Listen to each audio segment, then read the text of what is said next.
Welcome back, ScreenCrush. I'm Ryan Airy, and this is the ultimate history of the entire Predator franchise. So the series began with the really simple idea. What if an alien hunted Arnold Schwarzenegger in the jungle? And then it evolved from there into a decade-spanning cinematic universe that's part action, part horror, part dudes just hanging out together. So we're going to dive deep into the mythology of the Predator species and also the real-life behind-the-scenes stories of how they came to be, because that's just as interesting. So let's get started and go all the way back to 1985. One of the biggest franchises in Hollywood at the time was Rocky, and after Rocky IV, Sylvester Stallone's title boxer had already beaten Apollo Creed, Mr. T, and even communism. So a joke started going around town that the only opponent left for Rocky to fight was an alien. Rocky, please don't go to Mars and fight the Martian. I gotta do what I gotta do. Two screenwriters, brothers Jim and John Thomas, took that to heart and started a screenplay called Hunter. The idea was that a team of alien hunters would go after various dangerous species. Now eventually that was streamlined into a single alien hunter going after the most dangerous game of all, Permas.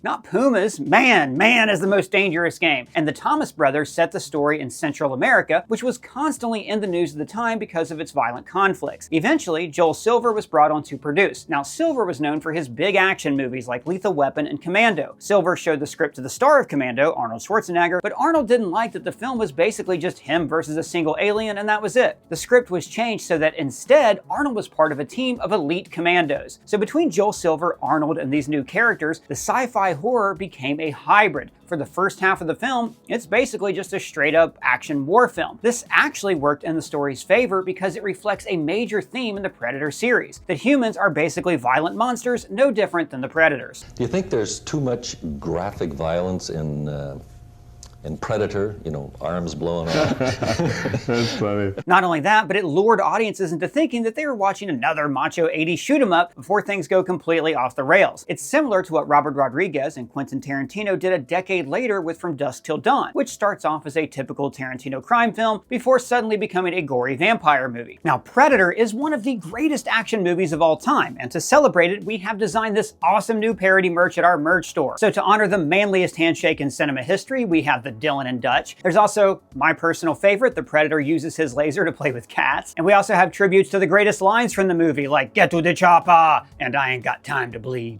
And in honor of Badlands, we also have Deck the Predator, a spoof of Dora the Explorer. And on the other side of the franchise, we have a Xenomorph Tamagotchi and classics like Xeno's cereal and the Chestburster with the hat and cane, just like in Spaceballs. Links for all of these are below, and now you can become a store member to earn rewards and get free stuff. Links for everything are below. Thanks for your support. Now for the other Commandos, the producers wanted to surround Arnold with other larger-than-life macho guys, and they delivered. The cast includes Carl Weathers, who previously played Apollo Creed in the Rocky films, and would later play key roles in The Mandalorian and Arrested Development. This is just purely a social call. You know, just two adults getting a stew on, man. Carl Weathers was cast as an old close friend of Dutch, who's played by Arnold, and thus a popular meme that wouldn't develop for decades was born without anybody knowing it. Dylan, you son of a bitch.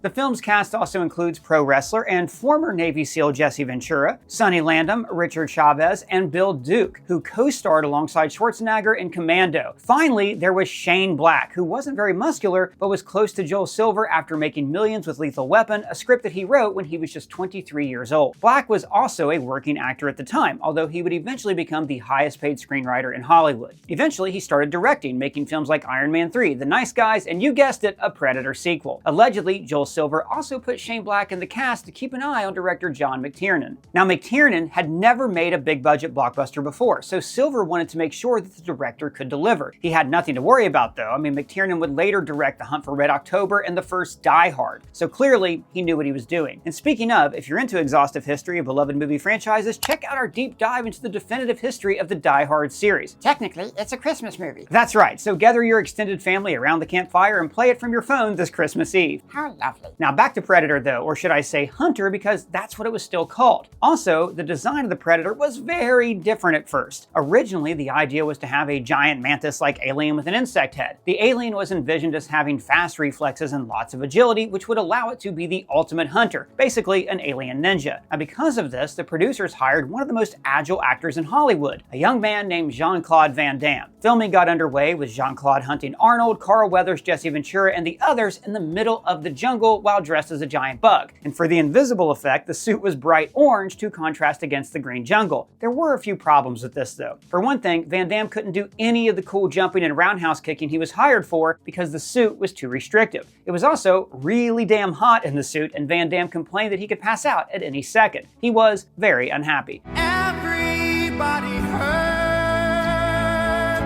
And finally, Van Damme didn't quite look right in the movie. Well, he was wearing a giant bug head. No, besides that, you see, Jean-Claude Van Damme is tough, and you'd never want to get in a fight with the guy. But because he's 5'9", he looks a lot smaller than the guys he was hunting, even Arnold and Ventura. Even though the movie was well into shooting, the filmmakers realized that they needed to start from scratch. And that's when the Predator design we all know and love came to be, designed by the legendary Stan Winston. Winston is the special effects genius behind movies like Jurassic Park and The Thing, and he designed the iconic Terminator skeleton. Winston's Predator design was inspired by a tribal warrior sketch that he made while flying with James Cameron, who supposedly suggested adding mandibles to the monster. Jean-Claude was out, and the new Predator suit was worn by Kevin Peter Hall, who was 7'2" and had just played another iconic scary creature, Harry from Harry and the Hendersons.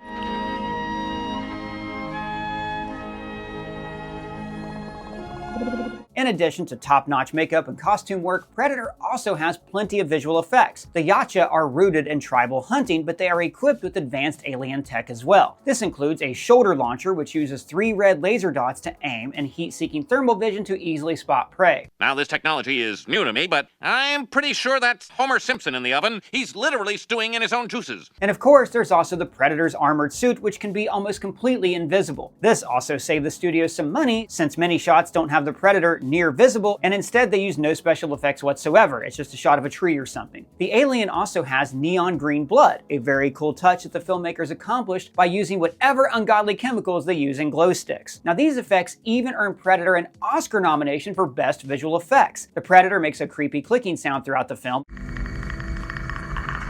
which was done by voice actor Peter Cullen, who you probably know best as the voice of Optimus Prime. We are here.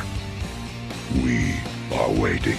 Other creepy sound designs include the Predator repeating and learning words and phrases it observes from its prey. What the hell are you?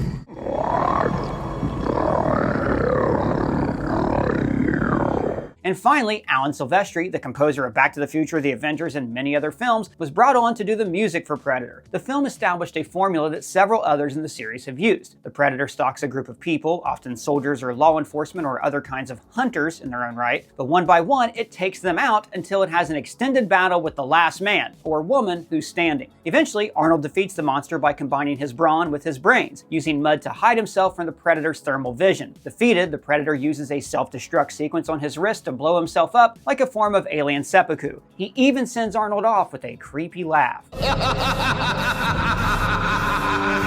Now, this also presumably keeps the advanced alien tech from falling into the hands of primitive species like humans, who obviously can't be trusted with sophisticated technology. Check out my beautiful art. This may surprise you, but I made this with the small assistance of AI. Yeah, I could tell. For some insane reason, the movie ends by showing the cast, one by one, turning toward the camera and smiling. It looks like every 80s sitcom opening credits. Whatever happened to predictability? And it's incredibly jarring to follow up a dark action horror that way, especially because it still keeps the haunting musical score. However, director John McTiernan says that he kept it in because, in the end, making Predator was just a bunch of dudes having fun. In his defense, you can't argue that it isn't charming as hell, even if it is a weird tonal shift. It's also led to countless YouTubes and TikToks where people show that literally any 80s sitcom theme works over the images.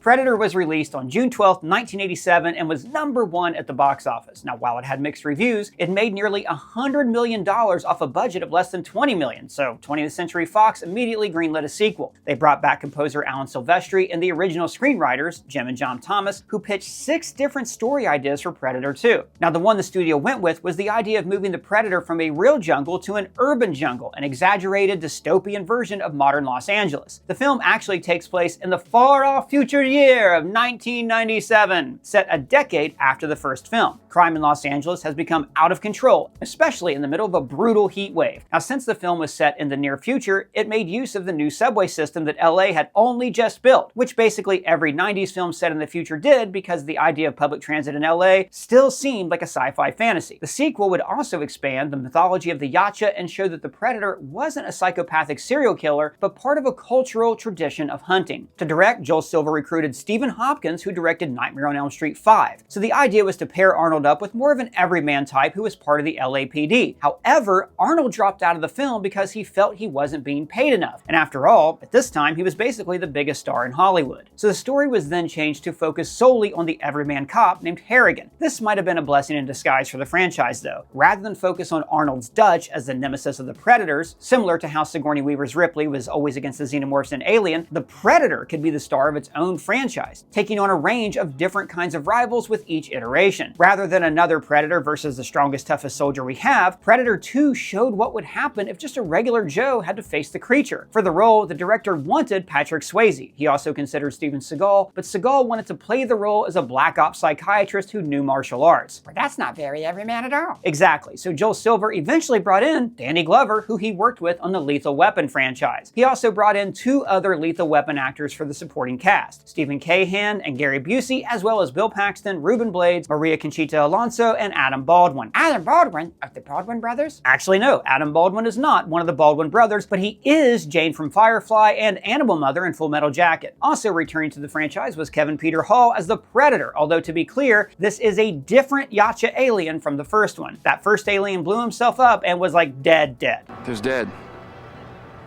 And there's dead. Now, because this was a different alien, Stan Winston made it look similar, but not exactly the same as the last one. This also established the way one Yacha could look different from another, even more so than the xenomorphs and aliens, which has led to some very cool designs all the way up to 2025's Badlands. The Predator in Predator 2 was designed to look more hip to reflect the urban setting of the sequel. It's got brighter skin and more fangs. The main plot of the film deals with a turf war between 2 cartels, the LAPD dealing with the crimes, and the introduction of the Predator, who starts killing off the gang members. Now, between the police investigation of the Predator, scenes showing how it operates, and later exposition from Gary Busey, we find out a lot more about the species than we did in the first film. For example, a piece of its weaponry recovered at a crime scene reveals it to be an unknown metal that does not appear on the periodic table of elements. Now, at one point, we see a step-by-step process of how Predator gives itself first aid in the field, using plaster from a bathroom wall and some kind of Predator first aid kit to treat his wounds. Gary Busey's character, Peter Keyes, is revealed to be a government agent that is aware of the aliens. Interestingly, the name of his division is OWLF, which stands for Otherworld Life Forms, and hints that the government also knows about other alien species in addition to the Yacha. Otherworld life forms.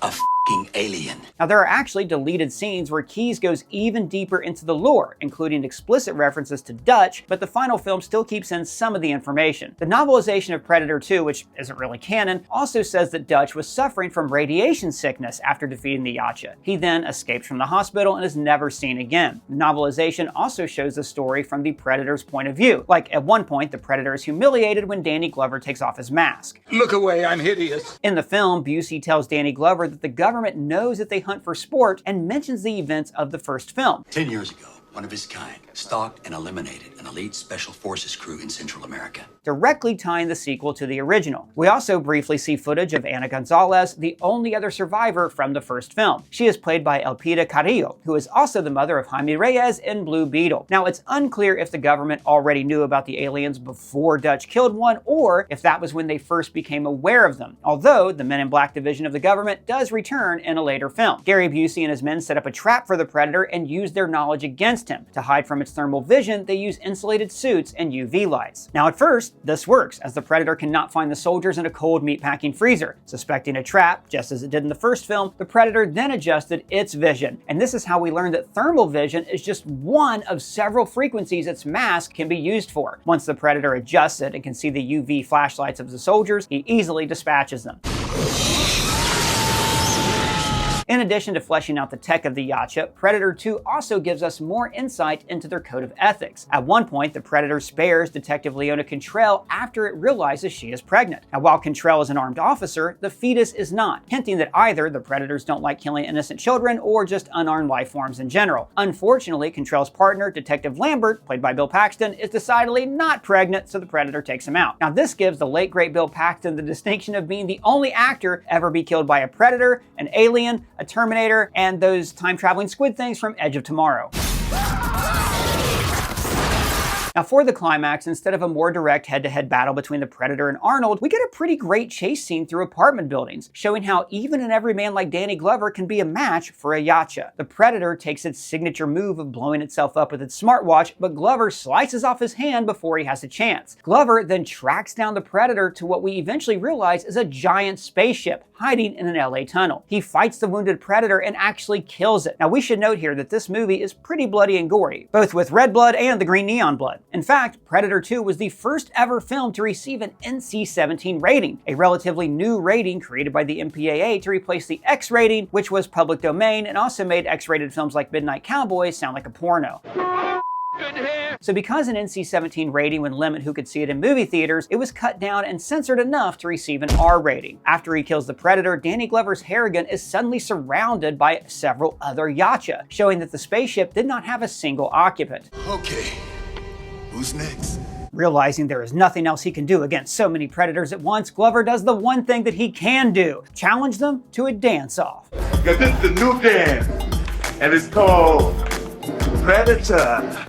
Just kidding. That was just a fun outtake. No, instead, the Yacha spared Detective Harrigan's life. After all, he beat the Predator one-on-one, fair and square. This shows even more insight into their culture in that they have some kind of honor system, in addition to sparing pregnant women. The senior Predator, I mean, literally, it looks like his dreads are gray, even gives Danny Glover a prize for winning. He tosses him an old flintlock pistol which has a name, Raphael Adolini, and a year 1715 inscribed. So this shows that the Predators have been hunting humans and taking trophies for centuries. So this little touch with the gun was intended to expand world building and nothing else. The filmmakers had no idea that more than 30 years later, that gun would inspire another Predator film, this time a prequel showing the origin of that weapon. The filmmakers also added another Easter egg into Predator 2 that would not only unintentionally spawn a film, but an entire franchise. Stan Winston worked on Predator 2, but he also designed the xenomorphs in James Cameron's Aliens, and both properties happen to be owned by Fox. So when Harrigan first enters and explores the Predator spaceship, he sees a bunch of alien trophy skulls with some really far out and scary designs. There's like even some kind of alien dinosaur. So this shows that the Yacha don't just hunt humans, they hunt various alien species across the galaxy or the universe. These designs also help inform the later alien creatures that we'll see in other sequels too. But the most interesting skull is that of a xenomorph, which shouldn't even have a skull if you think about it. Again, this alien skull is there just for fun, showing off another iconic Stan Winston design. However, once fans saw the xenomorph of Aliens and the Yacha of Predator existed in the same cinematic universe, they couldn't help but imagine the implications, especially of what would happen if these two species happened to face off against each other. Now, there had actually already been just such a crossover a year earlier, when Dark Horse published the very first Aliens vs. Predator comic in 1989. Dark Horse artist and editor Chris Warner is credited with coming up with the idea. However, seeing the alien skull on the big screen officially made it canon and opened up the idea to many more fans. More comics and stories combining the two franchises would come out soon after Predator 2, but a third Predator movie was way off in the distance. Unlike the smash hit first movie, the sequel bombed at the box office and is still the lowest grossing film in the franchise. In its defense, Danny Glover wasn't exactly as big of a name as Arnold Schwarzenegger, and the film was going up against Dances with Wolves, Rocky V, and Home Alone, which, for any of you too young to remember, dominated movie theaters. Home Alone was #1 for 12 straight weeks and in the top 10 for nearly 7 months.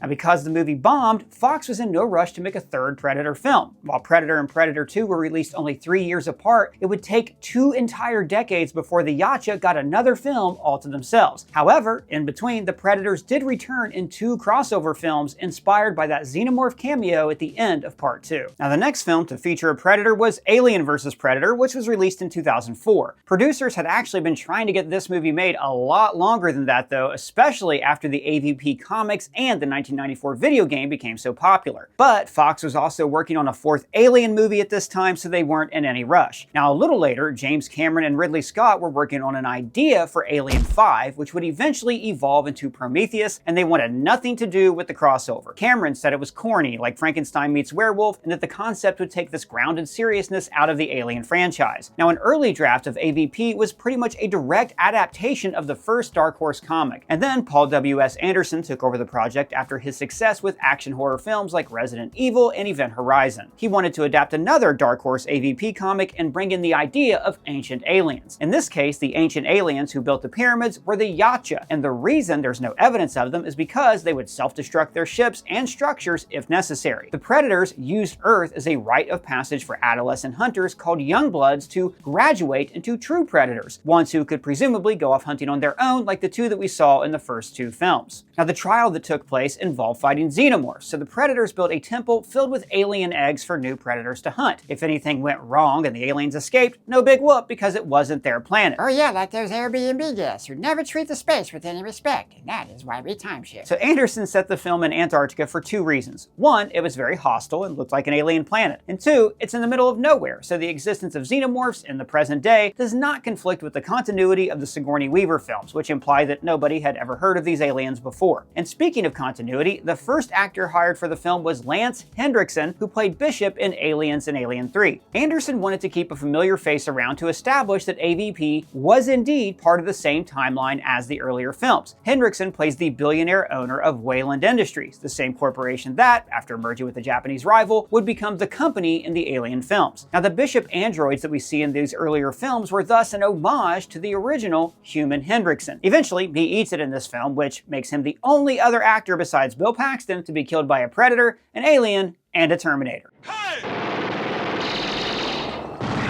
Except we never actually see him die in Terminator, and James Cameron said that he almost appeared in the sequel. And also, technically, Ripley kills Bishop and not the alien, but whatever. Along with Henriksen, the film star Sana Lathan, whose character is loosely based on Machiko from the AvP comics. Her role establishes an important tradition, that alien films always have a woman as the protagonist. Now, because this was the first alien film not to feature Sigourney Weaver, the filmmakers didn't have to do this, but because they did, every alien movie and show that has followed has had a female protagonist, which fits in nicely with the franchise's themes of body autonomy. Now, along with the hunters, AvP also gives names to the three Predator characters, which is also a huge step toward evolving the creature into something more anthropomorphic. We don't hear their names in the film, obviously, but because one Predator early on gets scarred by alien acid blood, he becomes Scar. Now, eventually, Scar teams up with Sana Lathan to defeat the alien queen, drowning her at the bottom of the Southern Ocean in an homage to the first two Alien films. Scar is killed in the fight, and the other Yacha come to take his body home, like at the end of Predator 2. And like at the end of Batman Returns.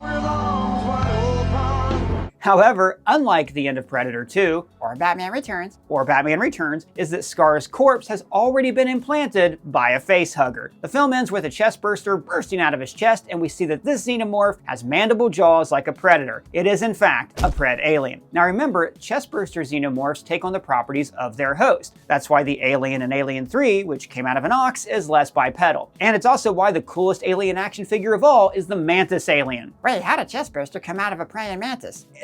Just don't think about it. Anyways, this pred alien sets up the sequel, Aliens vs. Predator Requiem. Wait, why'd they add the Requiem? It's best not to think about it. See, AvP Requiem came out in 2007 and is directed by the brothers Strauss. The fictional Russian brothers who each embody a different aspect of the human psyche? No, that's the brothers Karamazov. The brothers Strauss, Greg and Colin, are Hollywood special effects artists who also directed Skyline and literally nothing else, at least not feature length. Like with Skyline, the filmmakers saved money by casting mostly TV stars instead of feature film actors. Requiem stars Rescue Me Stephen Pasquale and 24's Rayco Aylesworth as two locals in Colorado. Now, you could argue that Pasquale is more the protagonist than Aylesworth, which might make this the only alien film to break with that tradition that I just mentioned. Another notable thing about this movie is that, again, it's set in Colorado, specifically a rural town, making this the only real time until Alien Earth that we see xenomorphs attack regular Earthlings. Remember, the last film, while set on Earth, was in a Predator temple in Antarctica. Requiem picks up right where AvP left off, with the pred alien hatching and killing the Predators on board. The ship that was carrying Scar's body home crashes into the woods woods outside the Colorado town. Answering a distress call from the ship, another Yacha named Wolf heads from the Predator homeworld to kill the Pred alien, which is more of an alien than a predator, just as how a xenomorph isn't really a human despite coming from one. Alien eggs aboard the crashed ship hatch and aliens take over the town. The Pred alien breeds differently thanks to lots of Yacha blood and, in a gruesome scene, impregnates and kills a maternity ward full of pregnant women with more aliens.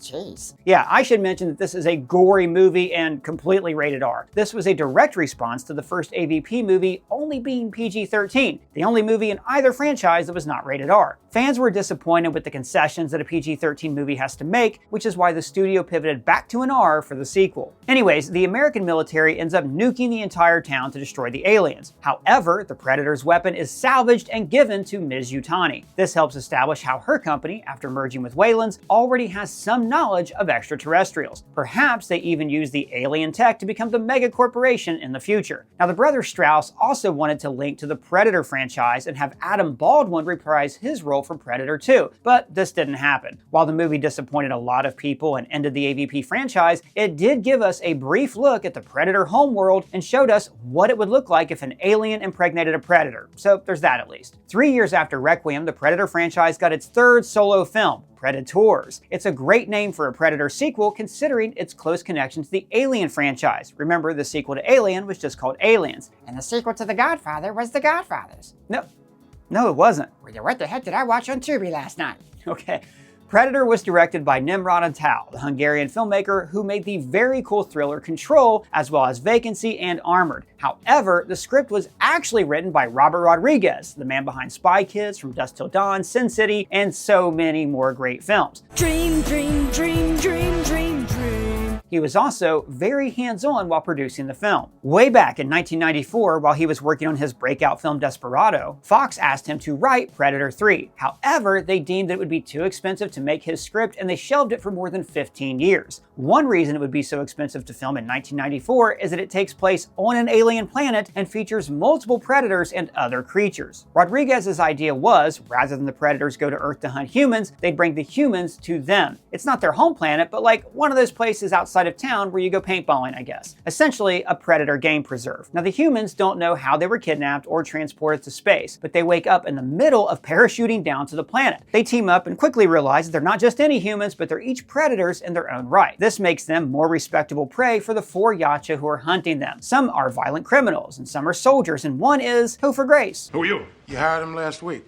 Freelance. I did? What's that smell? Now, eventually, in a twist, we find out that Grace is actually a serial killer who becomes an antagonist at the end of the film. In addition to Grace, the cast of Predators is absolutely stacked. It has 2 two-time Oscar winners, which is crazy, Adrian Brody and Mahershala Ali. Also in the cast, we have Lawrence Fishburne, Walt Goggins, Alice Braga, and, this being a Robert Rodriguez film after all, Danny Trejo. Now, unfortunately for the audience, Trejo is taken out very early in the film. Peter hit me in the nose with a football. I can't go to the dance like this. The film fills in a little bit more into the Predator mythology. Alice Braga's character mentions the events of the first Predator, directly linking the sequel. And we also see alien beasts that are kind of like Predator bloodhounds, a similar idea that appears in the next Predator films. We also discover Yacha monuments and that there are blood feuds in their society. It's some kind of blood feud, I guess, been going on for a long time. This hints at a complex Yacha society that we get glimpses of in the films, but it could be explored so much more, like a Predator Game of Thrones. Game of Burns. Yeah, that. Get on that, Disney. That's a great idea. Anyways, one predator is even held captive by the others. Now, eventually, the humans free this captive predator and team up with it, defeating the ones hunting them. The movie ends with them stranded on the planet as more prey is parachuting in. While the cast and filmmakers were down for a direct sequel, it never happened, and we never see these characters again. Instead, the next film wouldn't be released for another 8 years, and it wouldn't have any connection to Predators. This 4th Predator movie was called The Predator. Oh, like those gritty, grounded takes on established characters like the Wolverine and the Batman. For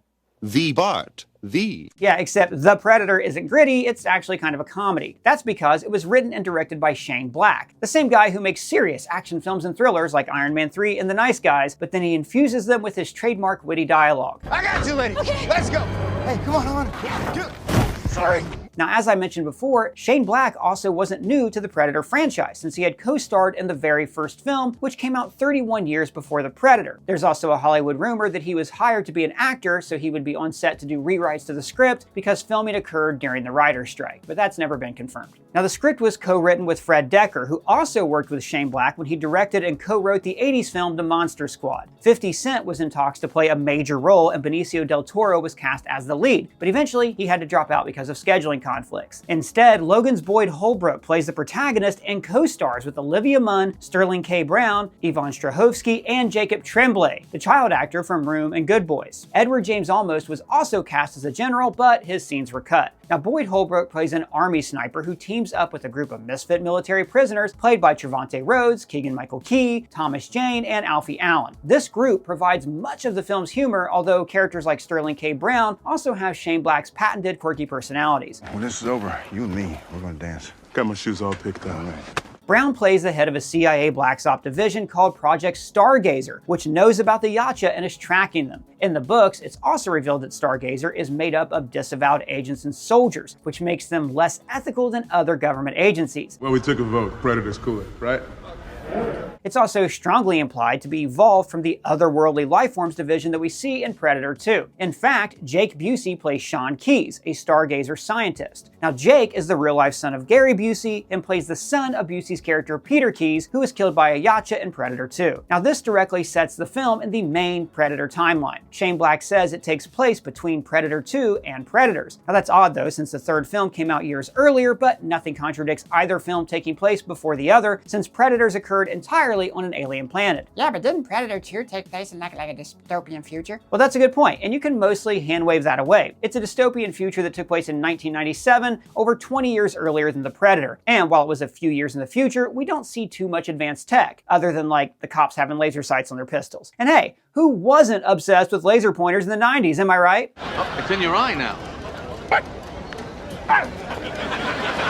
Los Angeles having a subway was also considered futuristic, but it has that today and it looks just like the one in the movie because, well, it was. As for the gang wars and the high crime rate, while it was over the top, it wasn't exactly dystopian. You could easily argue that it happened in the timeline of The Predator, and the city eventually got cleaned up by some hotshot mayor or something. Anyway, after a Predator ship crashes, Boyd Holbrook sends a Predator mask and some armor to his home in suburban America. He does this because he knows the government will probably lock him away, or worse, to hide the existence of aliens, and he wants proof as collateral. The Predator armor is opened by Boyd's autistic son, played by Tremblay, which makes him a target for the Predator. Boyd and company then tried to rescue him while on the run from Stargazer. However, midway through the film, the plot thickens when another Predator arrives, and this one hunts the other Predators. In effect, this justifies the title of the film. Shane Black didn't add the definitive article "the" just because it sounds cool, like The Batman. Or that one time Clark Kent was called The Superman by Zack Snyder for some reason. In this case, the Predator is actually the second one, the Predator that hunts Predators. He's not just an Yacha either. He is over 11 feet tall, towering even over the 7-foot normal Predators. This upgrade Predator has altered DNA and was likely engineered by the Yacha. The characters even speculate the DNA is coming from the various species the Predators hunt from across the galaxy, taking the best of what each species has to offer, similar to the Star Trek's Borg or Men in Black's Alpha.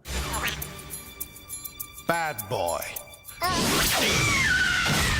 So this makes the ultimate Predator stronger, faster, and more durable. Like Luke Cage, he, or she, is shown to have bulletproof skin. The ultimate Predator even has thermal vision without needing a mask, meaning its eyes are either genetically enhanced or use implants. The ultimate Predator immediately kills the first Predator and becomes the antagonist for the rest of the movie. Now eventually, he kidnaps Jake and Tremblay, who, because he is an autistic savant, was able to figure out how to use the Predator technology. The film implies that the Predator sees his autism as an evolutionary advantage that the Yacha can then incorporate into their own hybrids. Now this is a pretty problematic take that got the filmmakers in trouble after the movie was released. Autism and neurodiversity are complicated subjects, with nuances that an action comedy like The Predator are not fully equipped to handle. Treating autism like a superpower is a plot point that kind of sours the movie as a whole, especially since this is so integral to the story of the film. Now, in the end, the Predator is defeated and Boyd Holbrook joins Stargazer. The film ends with a teaser of a Predator killer preserved in a metal box. box. Now there is a lot of build up to the box opening, and then when it does, we see that it's some kind of exoskeleton suit or something. Boyd Holbrook says that he can wear it and kill predators, which I guess is what the next film would be about. I would have liked to see it.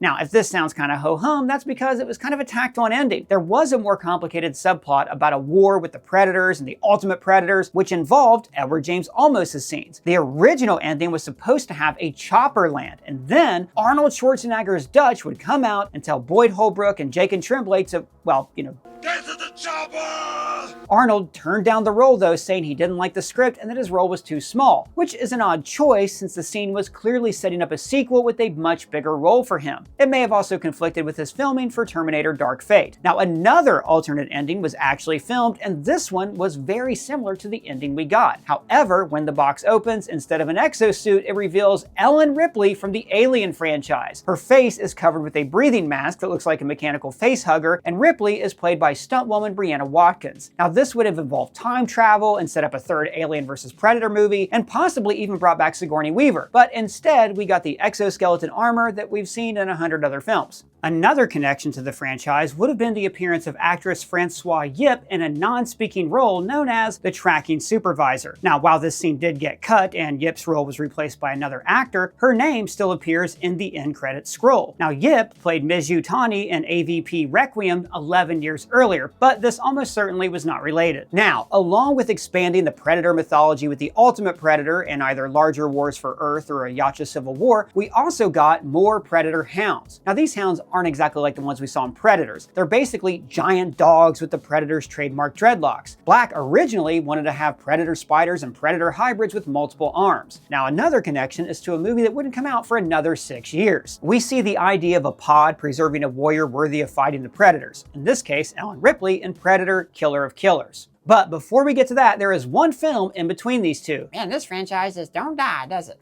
Come on, kill me, I'm here! Come on, do it now! Nope, and it's a good thing too, because the fifth Predator film is one of the most innovative and original of them all. It's not even called Predator, it's called Prey. Shane Black's Predator was not a smash hit, and when Disney bought Fox, a lot of projects were canceled or put on hold. Instead of a direct sequel to The Predator, we got Prey. Now the film was actually in development even before The Predator came out, with Dan Trachtenberg and Patrick Eisen pitching the concept that would eventually become the film. Trachtenberg had previously directed 10 Cloverfield Lane and was selected to develop the next Predator film. Originally titled Skulls, Trachtenberg originally wanted the film to be marketed without mentioning the Predator at all. That way, when the Predator did finally appear in the movie, it would be a huge surprise for audiences. Now of course, Disney would never let a good IP go to waste, and the film was definitively marketed as a Predator sequel, hence the similar name, Prey. However, anybody stumbling onto the movie on cable who didn't see the marketing would still likely be surprised at the twist. Prey is a period film set in 1719 and focuses on a young Comanche woman named Naru in the Great Plains. Now Naru is played by Amber Midthunder, who had also starred in FX's Legion. The film's story focuses a lot on her character and how she aspires to be a hunter, even though her tribe wants her to follow tradition and become a healer. The filmmakers considered having the film start in Comanche before transitioning to English, but instead kept it all in English. However, they also filmed an entire Comanche dub, the first of its kind, that is available when you watch the film on Hulu or Disney+.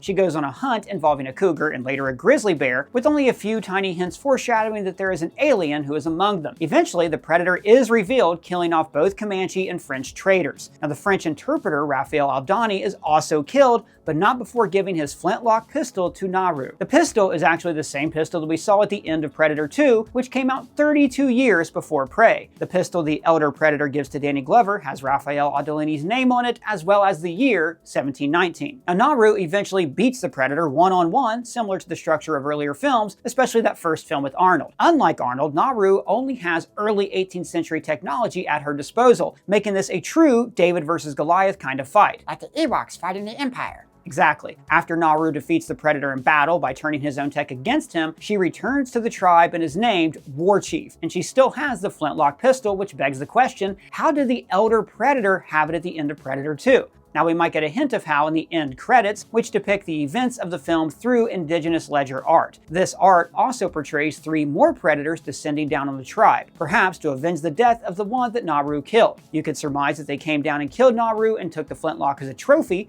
with one of them perhaps even being the elder we saw in Predator 2. However, there's 2 reasons that's almost certainly not what happened. For one thing, we know that usually when a predator is killed in a fair fight, the other Yacha come down to reclaim the body and spare the human victor. For another, we briefly see Naru alive in the future in the next film. This next film is called Predator: Killer of Killers, and it's notable for 2 reasons. For one, it's the only animated feature in the franchise. It was direct-to-streaming, debuting on Hulu and Disney+.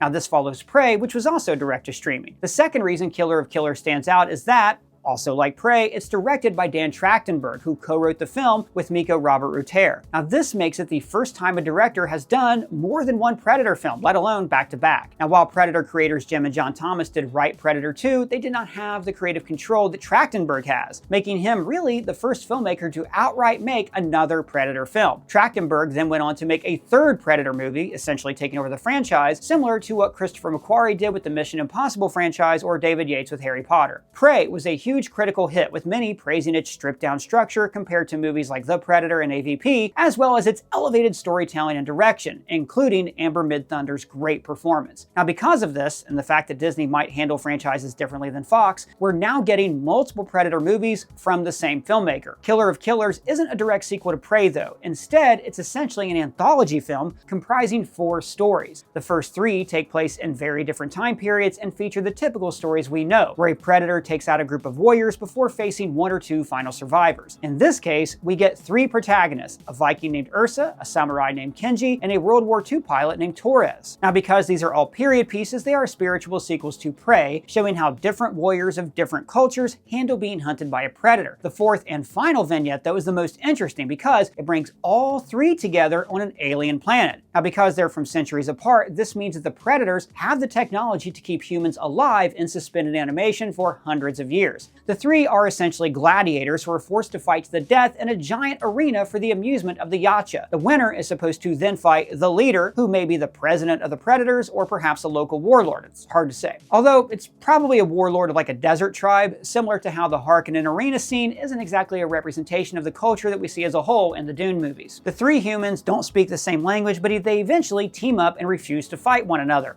In response, the Yacha unleash a giant alien creature, sort of like what happens in Attack of the Clones. What about Padme? The 3 warriors kill the creature before battling the Predator warlord. 2 of them escape using a Yacha spaceship. Alright, good thing one of them was a pilot. Yeah, I know, right?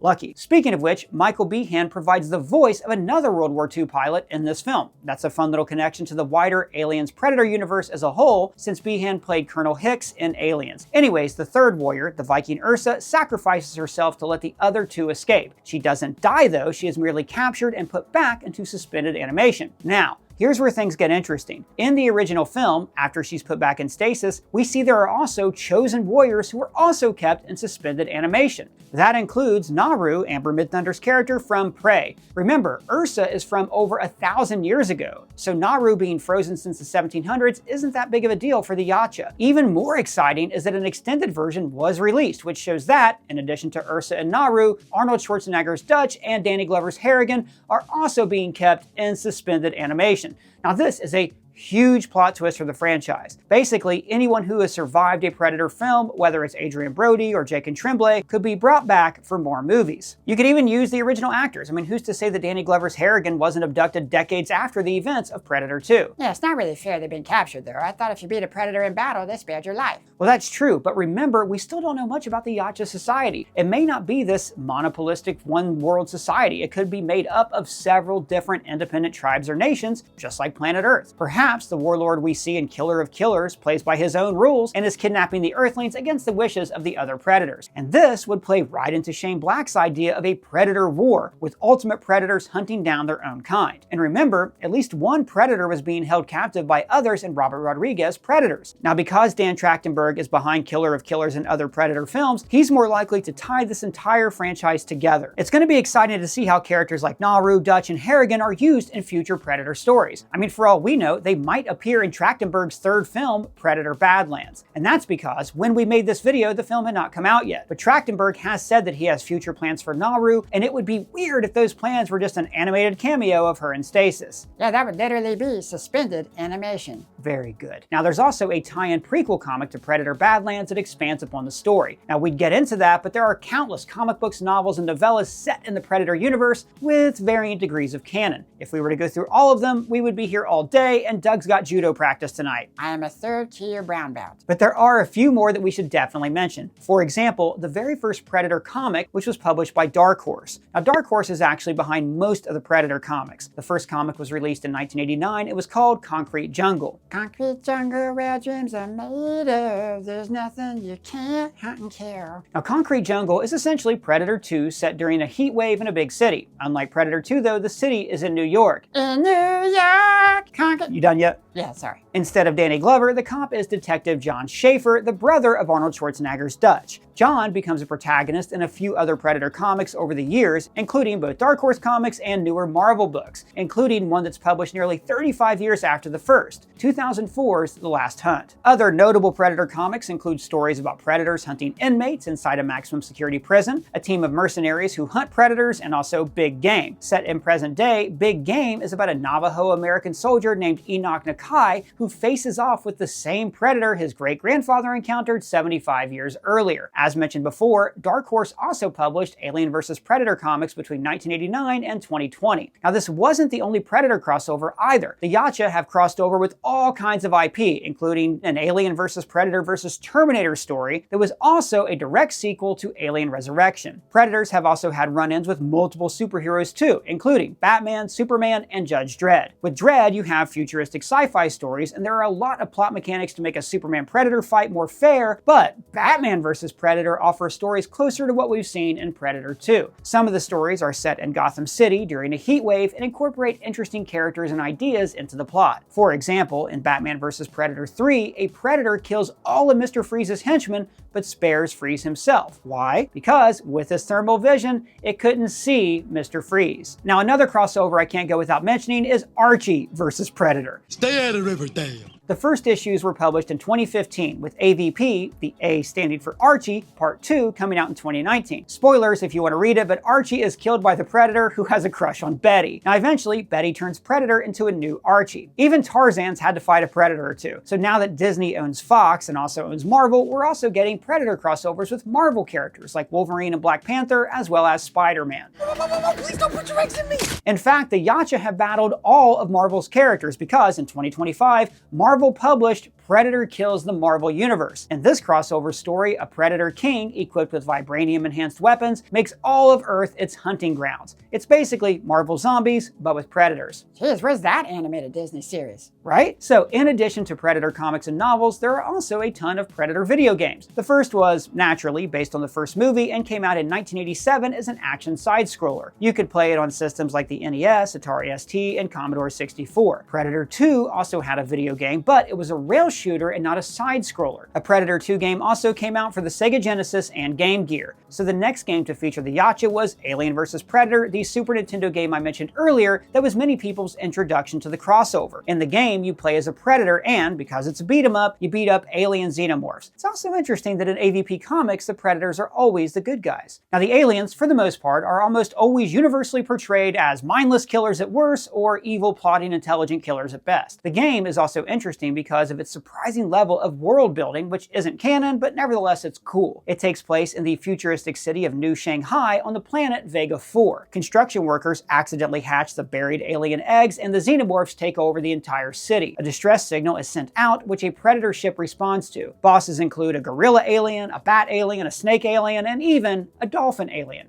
Did I say killer dolphins? I meant killer Italians. The AvP game came out in 1993, as did another one for the Game Boy the same year, and a Jaguar game a year later. There's also an arcade AvP game around the same time where 3 players could team up to fight aliens. Now, what's funny about this game is that one player can be a Predator while teaming up with another who can be Dutch from the first film. Well, if they can change, maybe we can all change. Now, Dutch, though, has a cybernetic arm in this timeline, and he's trying to stop a xenomorph invasion in California. California. An original playable character, Lieutenant Len Kurosawa, was created for the game and later appeared in Street Fighter sequels and Namco x Capcom. Meanwhile, the Jaguar version of the game was actually one of the earliest first-person shooters and had 3 separate campaigns, one as a xenomorph, one as a colonial marine, and one as a predator. If you play as the predator, your goal is to claim the skull of the alien queen, but xenomorphs can see you even if you're cloaked. Plus, you're penalized for killing anything while invisible. The game teaches fairness, which more games should do. Right? A similar AvP game came out in 1999. When you play as the predator, you visit various planets, including Fury 161 from Alien 3. A 2003 sequel to the game also allowed you to play as the predator, and you could even use various vision frequencies in addition to infrared. Now, this is pretty much the only time outside of the Predator 2 movie where we're reminded that predators can do this.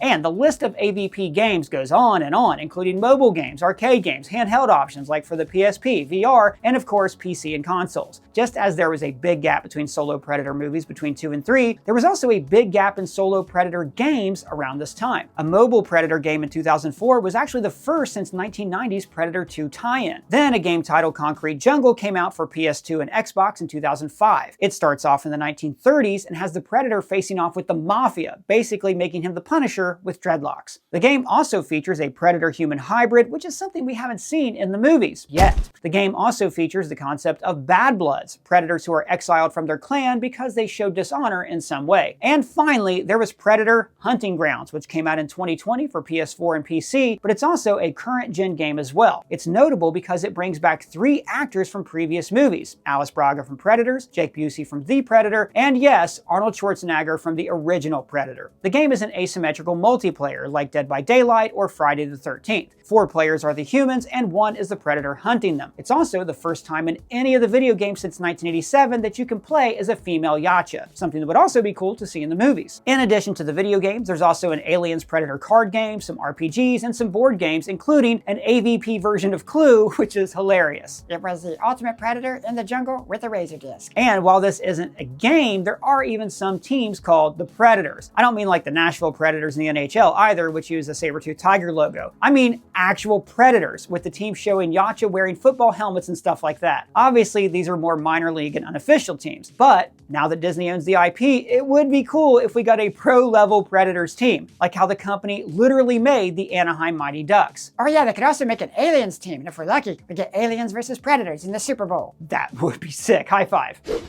So all of this shows the impact that Predator has had on pop culture in the nearly 40 years since it debuted. Now, while it may not be on the level of Star Wars or Star Trek, it is certainly up there as one of the most well-known and beloved franchises that we have. And then we have the latest entry, Predator Badlands, and the movie sees Dan Trachtenberg and Patrick Asen return to the franchise after creating Prey. But rather than direct a straight sequel, they took a lot of huge swings for this franchise. First, it's the first film to be set in the future, about 200 years in the future. It also solidifies the connection between Alien and Predator because the Weyland-Yutani Corporation are the antagonists of the film. But the biggest swing is that they took some of the mystery out of the Yachuwa by creating a Yachuwa protagonist. It follows Dek, the run of his litter, trying to prove his manhood to his dad. In the quest to slay a powerful beast, he meets a synthetic from Weyland-Yutani named Thea, who's played by Elle Fanning. Now, the movie is about collectivism versus individualism, with Dek learning to be part of a clan of misfits in order to discover who he really is. Also, Thea is programmed with more emotions in the sense we've seen in the Alien franchise up to this point, and some of her programming may have been influenced by the next-gen synths that we saw in Alien Earth, who have copies of human minds for personalities. Now, Badlands is a standalone film, but a credit scene sets up the arrival of Dek's mother. In Yachuwa society, in some media at least, their cultures are matriarchal. The women are more intelligent and actually run the planet while the boys go across the galaxy and hunt for honor and pride and stuff. So we don't know where this is going to lead. Maybe the Dutch cameo in Killer of Killers is going to pay off in a live-action crossover movie. Maybe we're going to see the formation of the Predator Avengers to take on hordes of aliens. It is an exciting time for this franchise, and we can't wait to see what's next. Even after Predator Badlands, I'm sure we haven't heard the last from the Yacha. Maybe Disney will do what they did with Alien and even give us a unique, sophisticated streaming series. And if there's anything we can take away from the Predator films, it's that they can tell the same story but in diverse ways. Whether it's an 80s action film, a period indigenous film, or a Shane Black comedy. So, who knows what the next Predator movie will be? Maybe a dance musical. And it's called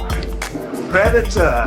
Big shout out to Jack Piccone who wrote this video. You can find his links below. And in the comments, I want you to tell me what's the most underrated Predator property. Is it a game, a comic, a video game, one of the movies? Let me know what Predator people are missing out on down in the comments. And if it's your first time here, please subscribe, smash that bell for alerts. For ScreenCrush, I'm Ryan Airy.